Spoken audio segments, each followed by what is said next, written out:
L'entreprise Padelou Galva a été créée en 1974 par un monsieur qui s'appelle Michel Padelou, qui ensuite l'a revendue à un groupe. Et moi j'ai repris cette entreprise en 2001. Donc à l'époque il y avait une petite activité de matériel d'élevage. Au fil des années on s'est spécialisé dans un métier toujours lié à l'élevage, mais sur la sécurité et la contention des animaux. Tous les ans on s'efforce de créer 3 à 4 nouveaux produits.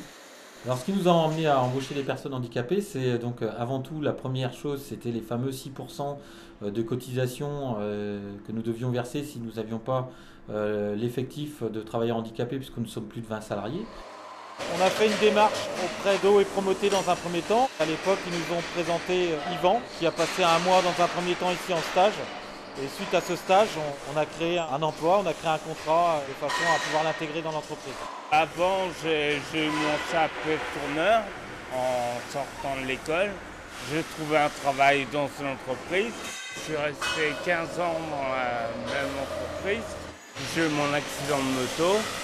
J'ai été en centre de rééducation 2 ans. J'ai été licencié par la suite. Et j'avais du mal à trouver un emploi. Ça se passe bien, vous êtes... Ouais, je me suis adapté. Mais c'était pas évident quoi, au début. On a rencontré des soucis à plusieurs reprises concernant Yvan. Si on n'avait pas eu avec lui la volonté de perdurer dans l'effort, on aurait baissé les bras. C'est vrai que c'est pas le travail rêvé que j'aurais voulu faire. Vous avez l'impression d'être revenu un petit peu en arrière? Voilà, ah oui, tout à fait. Ah ouais. Tant pis, hein. C'est du travail comme dirait l'autre. À l'heure actuelle, c'est pas évident. On s'est attaché surtout à la personne et à l'envie d'accompagner quelqu'un dans une réintégration au niveau du travail en fait. On n'embauche pas un handicapé pour résoudre un problème de 6%. Quand on embauche un travailleur handicapé, c'est qu'on a la volonté de réussir quelque chose. On se dit que ce qui est arrivé à Yvan à un moment donné de sa vie peut arriver à beaucoup de gens. On a voulu en fait l'aider à retrouver une position sociale dans ce milieu. Si les deux parties ont vraiment envie que ça réussisse, ça fonctionne. Même s'il y a des périodes un peu difficiles d'adaptation et de prise de connaissance. Il faut apprendre à vivre ensemble.